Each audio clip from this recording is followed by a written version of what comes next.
Kentucky. This is WYNT Mountain News at 11.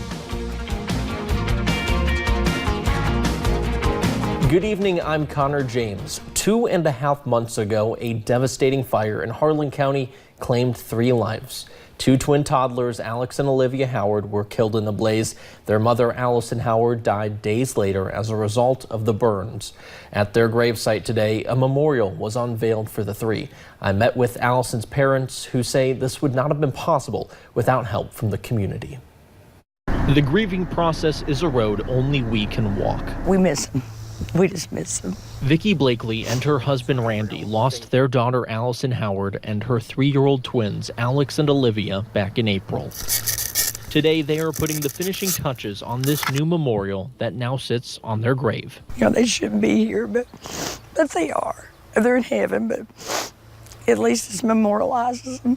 Just like the stone-turned sculpture, this has new meaning. It wouldn't have been possible without the people. The angel stands symbol for Allison and the twins. The memorial is also a sign of community, of family.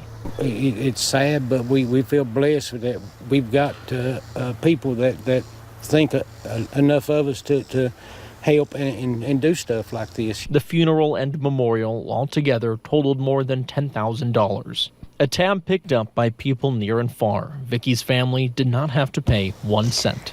Just want to say thank you from the bottom of our hearts. That's all we can say. People paid for the funeral, and they paid for this. And there's just really no words to describe how it feels. Sometimes no words are needed because at the end of the day, it's about keeping the ones we love in our memories. I feel like there's a little closure. Even when those memories... Allison, she would have been very happy. Very happy. Are all we have left. Vicki Blakely says she plans on starting an organization in memory of Allison that will help get young kids nice clothing. And as we reported on before, Chad Howard, Allison's husband, is the only survivor. He is in a burn unit in Georgia. Here's an update on his condition. He has been able to eat well on his own. He still has an IV in him. His skin he's been given has been taking well to him, and family members say he's starting to walk a little bit on his own on a walker. And community members in Harlan County met this morning to see how they can help pitch in to help Black Jewel miners.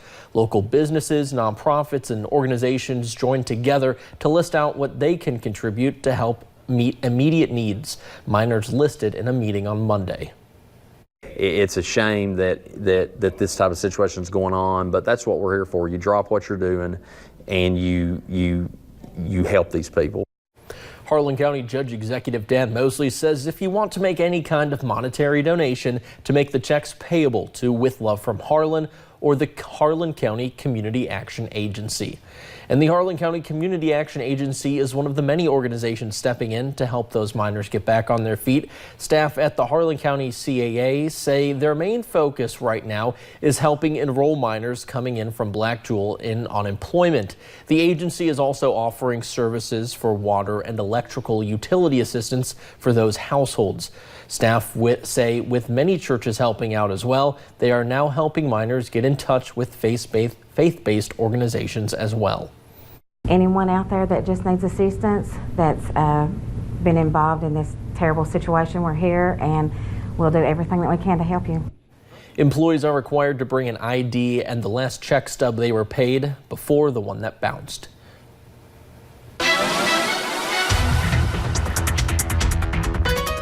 Well, it was another beautiful day here in the mountains, but definitely very much on the hot and humid side. As we go ahead and take a look into downtown Whitesburg, we're seeing really just that clearing through the overnight hours. We could be dealing with a little bit of that patchy dense fog as we head to later evening hours, but overall just those calmer conditions. We dealt with a few showers and storms mainly to our east. You're looking along the Virginia into the Kentucky and even West Virginia border. They dealt with a few pop-up showers today, but most of eastern Kentucky and even our friends in Tennessee stayed on the drier side today. Temperatures, though, are still pretty warm. those low to mid 70s. Some spots still into the upper 70s. You're seeing a 79 in Jackson, and over into Moorhead as well. Those dew points in the lower 70s, definitely that oppressive category, feeling very muggy out there this evening. Sadly, that continues as we head into the overnight hours and as we head into your Wednesday. Really will be dropping near 70 tonight with a few clouds here and there. That patchy dense fog is also possible late tonight, early into tomorrow. So the heat and humidity really continue as we head into your Wednesday. Cold front arrives though for your Thursday. Hopefully cools us off a little bit. And are we looking at a nicer weekend ahead? Have a look at that full forecast coming up in just a few short minutes. Connor. All right, thank you, Paige. Well, the 2020 Senate race is taking shape here in Kentucky. Today, Amy McGrath announcing she will run for office again, this time hoping to challenge Senate Majority Leader Mitch McConnell next year. Here's what he had to say following the announcement. Well, you know, unlike a lot of my members, I won't name any names, I actually enjoy campaigns. As you know, I've had a few of them. And it'll be a spirited race. Particularly since I've become leader of my party in the Senate, I've noticed I get more attention than I used to. And I look forward to the contest and laying out our differences to the people of Kentucky. McGrath is coming off a tough loss to Congressman Andy Barr in last year's 6th congressional race. And President Trump also had words of his own about the campaign announcement, tweeting, quote, "Why would Kentucky ever think of giving up the most powerful position in Congress, the Senate Majority Leader, for a freshman senator with little power in what will hopefully be the minority party? We need Mitch in the Senate to keep America great." In other news, it is a murder case in southern Kentucky that has resulted in a lot of questions. A Pulaski County family is still seeking justice 25 years after a young woman and her 4.5-year-old brother were brutally killed. Clayton Gibson believes more than one person was responsible for the brutal murder of his siblings. Police believe Linda Gibson was the target, but the 4-year-old saw it and was murdered because he would have identified the killer. To ease my mind, I just have to think that they're in heaven and with Jesus, and there they can't be hurt no more.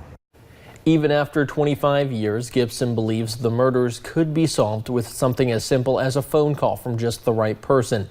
He says people were afraid to come forward in 1994, but possibly so many years later, those fears would ease.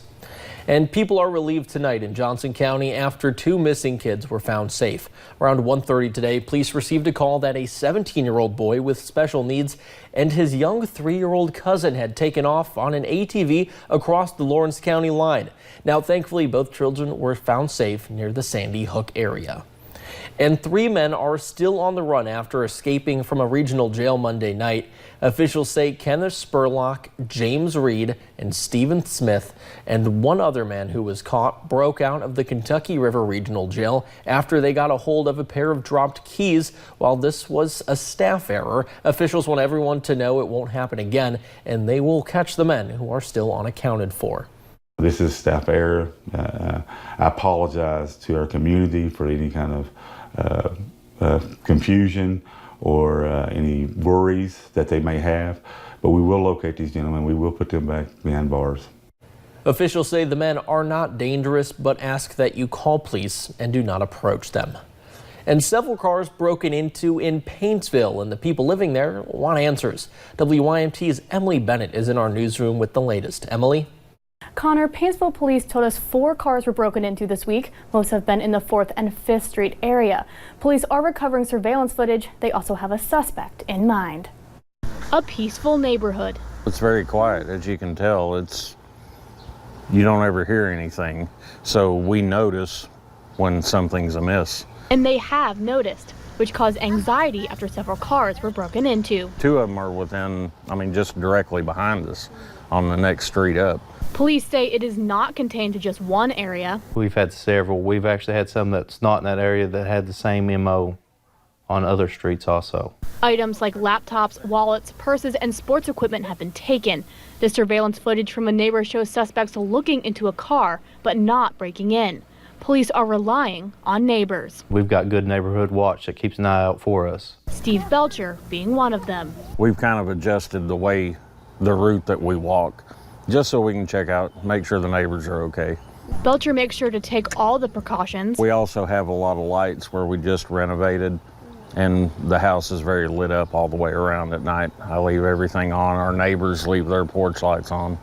but wants people to be more careful with their belongings. They're just trying to grab whatever they can that's easy.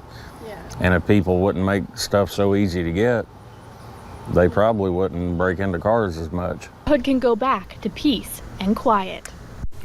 Police are telling people to keep their cars locked and parked in well-lit areas, as well as keep their valuables in their house. Connor? All right, Emily Bennett in our newsroom. Thank you, Emily.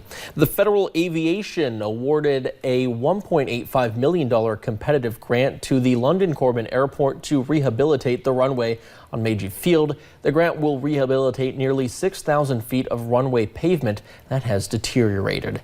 And since the announcement of Dash Corps coming to Perry County, Hazard Community and Technical College has approved a new program. It will train students for the more than 250 jobs that are expected to become available. The Manufacturing Engineering Technician Associate of Applied Science program will provide certificates in operations management, blueprint reading, advanced manufacturing, technician, and more. Only 20 slots are available. Officials say they are prepared to adjust as needed. And bubbles were the focus of today's Challenger Learning Camp Center. More than 20 kids showed up for a blitz of bubbles, a camp focused on STEM education using hands-on learning. Kids ages 5 to 8 got to shape, blow, and get pictures taken inside of bubbles. Jocelyn Mullins, a blitz of bubble campers, says at the end of the day, she's just ready for another day of camp to begin. So exciting, and I feel like everyone is so excited that they went here, and I think everyone is like, Mom, Dad, sign me up for more, I'm ready. The Challenger Learning Center has several different camps throughout the summer. For more information about future camps, you can visit their website at clcky.com. And the Appalachian Wireless Arena has recently announced a lineup of new concerts that are expected to fill the arena in October.